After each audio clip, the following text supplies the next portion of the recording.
धार्मिक ग्रंथों में त्रिजटा रावण की भतीजी थी, यानी वह रावण के भाई विभीषण की बेटी थी।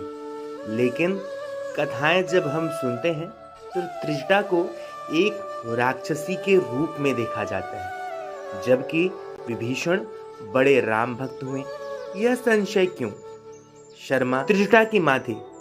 कहा जाता है कि राक्षस कुल में जन्म लेने वाले विभीषण और उनकी पुत्री बहुत ही बुद्धिमानी थे।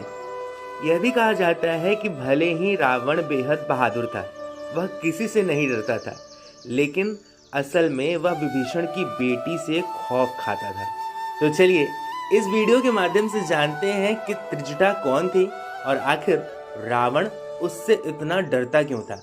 लेकिन इससे जानने के लिए आपको इस वीडियो को अंत तक देखना होगा। और हाँ, वीडियो को शुरू करने से पहले आपसे निवेदन करेंगे कि आप इस चैनल को सब्सक्राइब कर लें, ताकि भगवान कृष्ण की कृपा आप पर निरंतर बरसती रहे। इस कथा के माध्यम से जानते हैं कि कौन थी विभीषण की बेटी और आखिर राक्षस कुल में होने के बावजूद भी विभीषण और उनकी बेटी से रावण क्यों खौफ खाता था। त्रिजटा भले ही अशोक वाटिका में रहती थी, लेकिन वह हथियारों और जादुई क्षमताओं के बारे में बहुत कुछ जानती थी।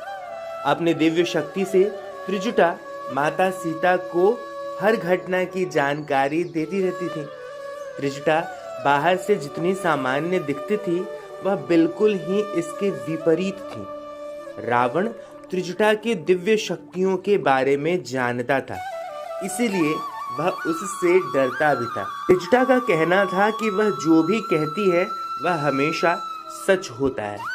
रावण यह भी जानता था कि त्रिजटा भगवान विष्णु से प्रेम करती है और उनकी पूजा करती है।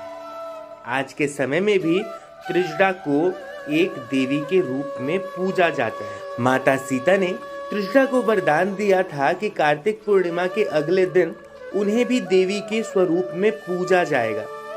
रावण के वध के बाद जब माता सीता वापस लौट रही थी, तो उन्होंने त्रिजटा को काशी में विराजमान होने की बात कहकर उन्हें एक दिन की देवी का वरदान दिया था।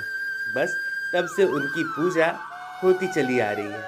धार्मिक मान्यताओं के मुताबिक जो भी कार्तिक पूर्णिमा के अगले दिन त्रिजटा राक्षसी की पूजा करता है, वह हमेशा उनकी रक्षा करती है।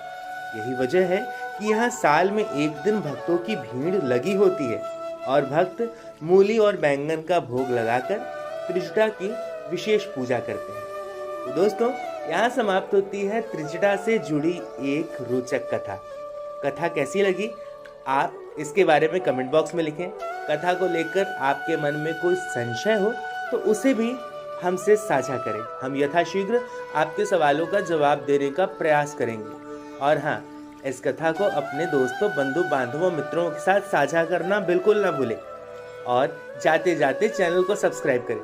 अब अगले वीडियो तक के लिए दीजिए हमें इजाजत। हमारे सभी साथियों को हरे कृष्णा।